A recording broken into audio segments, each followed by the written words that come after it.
Berbagai macam jenis perlombaan biasanya akan diadakan untuk memeriahkan sebuah perayaan hari besar atau momen penting di berbagai negara. Seperti lomba-lomba yang biasa kita lihat dalam perayaan kemerdekaan setiap 17 Agustus. Sementara itu, demi menjaga kemeriahan dari rasa jenuh akibat terlalu seringnya masyarakat melihat perlombaan yang sama, akhirnya banyak orang kemudian menciptakan berbagai lomba baru yang unik, bahkan cenderung tak lazim. Perlombaan-perlombaan ini pada dasarnya mengacu pada jenis perlombaan yang sudah ada, tapi dengan memodifikasinya. Pemirsa, berikut 7 perlombaan tak lazim di dunia versi On The Spot.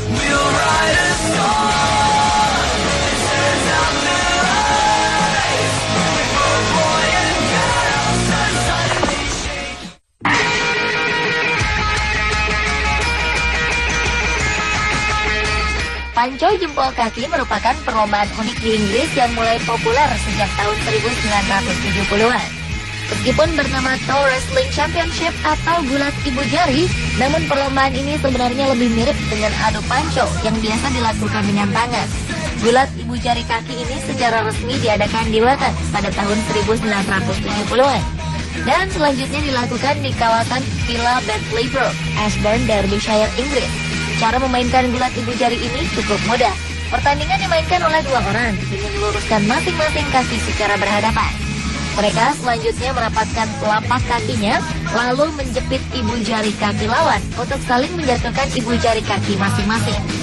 Siapa yang mampu menjatuhkan ibu jari lawan ke bawah dan menahannya selama 3 detik, maka ialah yang keluar sebagai pemenangnya. Berbeda dengan adu panco biasa, gulat ibu jari kaki ini mungkin akan memberikan rasa sakit pada kaki masing-masing peserta.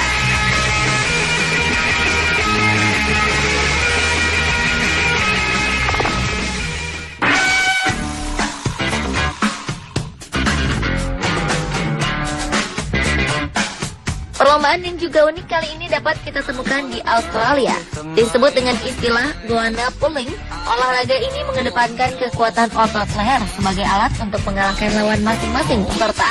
Cara memainkan perlombaan ini sebenarnya cukup mudah dan mirip dengan lomba tarik tambang. Perbedaannya adalah jika biasanya kita menarik tambang dengan tangan, kali ini tambang dengan bentuk yang khusus akan dililitkan di leher peserta dalam posisi badan sedikit tengkurap. Sementara itu perut menempel di lantai dengan bertumpu pada kedua tangan dan saling berhadapan. Saat wasit memberi aba-aba tanda pertandingan dimulai, peserta pun akan menarik sekuat tenaga kali mereka untuk saling mengalahkan lawannya. Namun ternyata tak selalu mereka yang lehernya paling kuat yang keluar sebagai pemenang. Nama goanna pulling sendiri diberikan untuk permainan ini karena posisi bermain peserta yang mirip dengan posisi seekor kadal goanna. Pertandingan goanna pulling ini berasal dari abad ke-19, tapi kemudian diangkat sebagai kompetisi nasional pada 1984 di kota Woolley, New South Wales, Australia.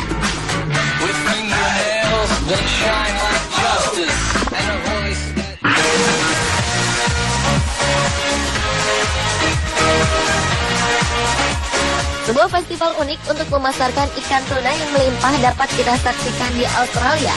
Festival yang disebut dengan nama Tuna Rama ini pertama kali dilangsungkan pada tahun 1962 di depan sebuah minimarket sebagai hiburan atas melimpahnya panen ikan tuna pada saat tertentu. Lama-kelamaan kegiatan ini pun berubah menjadi sebuah perlombaan yang dapat diikuti oleh semua kelompok usia. Hal ini terkait dengan usaha promosi ikan tuna yang banyak dihasilkan di wilayah Pelabuhan Lincoln di Australia. Peraturannya sangat mudah. Dalam lomba ini, ratusan peserta akan sekuat tenaga melempar sejauh mungkin ikan tuna beku seberat 8 hingga 10 kg.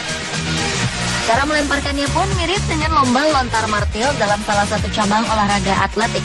Tentu saja pemenangnya akan ditentukan berdasarkan hasil lemparan terjauh yang dapat mereka lakukan.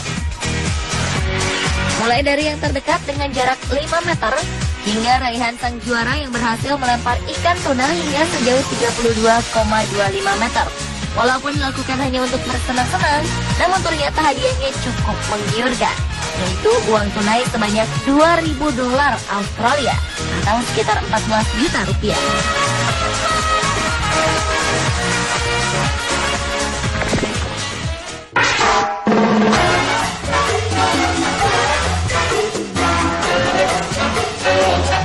Jika Jika biasanya sebuah kontes di atas catwalk diikuti oleh mereka yang berusia muda dan berparas cantik atau tampan, namun di Brazil sebuah kontes yang diselenggarakan memiliki peraturan yang sedikit tidak lazim, karena setiap peserta yang boleh mengikuti perlombaan ini haruslah mereka yang berusia lebih dari 60 tahun. The Mr. Elderly Contest atau kontes pria parubaya merupakan sebuah kontes di Brazil yang diadakan untuk menentukan siapa yang pantas disebut sebagai kakek terganteng. Perlombaan ini terdiri dari beberapa babak, termasuk diantaranya penilaian atas kemampuan berdansa dan tersenyum setiap peserta. Melalui kontes ini diharapkan para lansia tetap sehat dan selalu beraktivitas di hari tuanya. Sementara untuk menyemangati peserta, tak lupa para nenek pun ikut ambil bagian dengan menjadi penari dalam acara tersebut.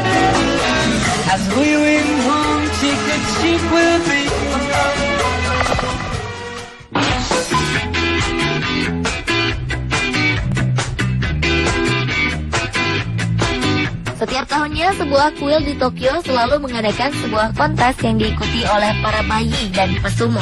Di dalam kuil Sensoji, para bayi akan diadu dengan seorang pesumo dalam sebuah acara unik, di mana bayi-bayi tersebut akan diusahakan agar dapat menangis dengan kencang. Tidak lazim memang, di mana biasanya bayi-bayi selalu dihibur untuk tertawa. Namun kali ini justru para bayi akan dibuat menangis. Cara bermainnya, dua bayi akan diangkat oleh dua orang pesumo, di mana masing-masing pesumo akan berusaha membuat bayi-bayi ini menangis dalam waktu sesingkat mungkin. Pemenangnya akan ditentukan berdasarkan siapa yang berhasil membuat bayi menangis dalam waktu singkat atau berdasarkan bayi mana yang menangis lebih kencang. Perlombaan ini sendiri ditujukan untuk memprediksi tingkat kesehatan bayi yang memenangi lomba tersebut atau memperkirakan nasib kurang beruntung bagi bayi yang kalah.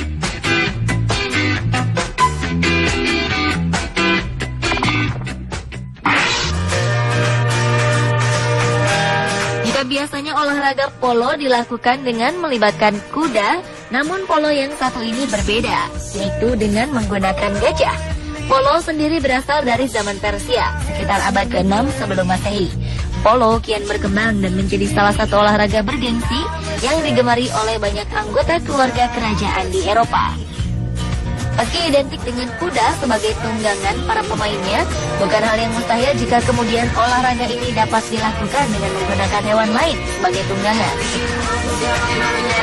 Di pinggir pantai Hua Hin, Thailand, kita dapat saksikan pertandingan polo dengan menunggangi gajah. Turnamen yang memperebutkan Piala Raja Thailand ini ditujukan untuk menggalang dana demi kelangsungan perawatan gajah di negara tersebut. Tak tanggung-tanggung, para peserta dari seluruh penjuru dunia hadir untuk mengikuti perlombaan unik ini. Latar belakang mereka pun berbeda-beda, mulai dari pegulat, pemain rugby, hingga waria tak mau ketinggalan untuk memeriahkan turnamen ini. Tapi banyak di antara peserta yang mengeluhkan betapa sulitnya mengatur arah gajah di atas lapangan. Selain itu, dengan ukuran tubuhnya yang besar, para penunggang pun menjadi kesulitan untuk melihat dan memukul bola yang berada di bawah badan sang gajah.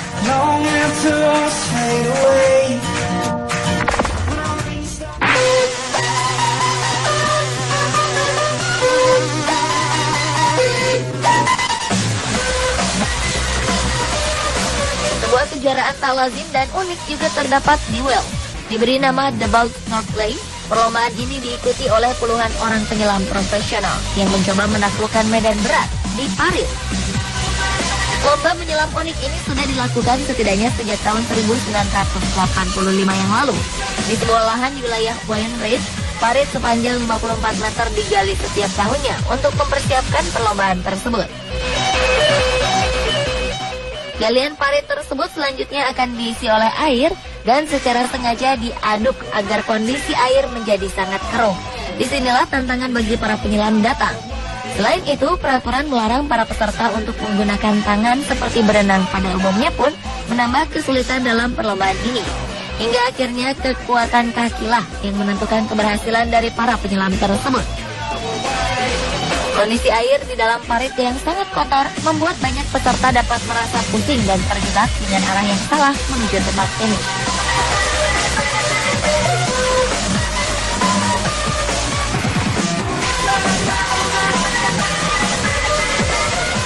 Pemirsa, itulah 7 perlombaan tak lazim di dunia versi On The Spot.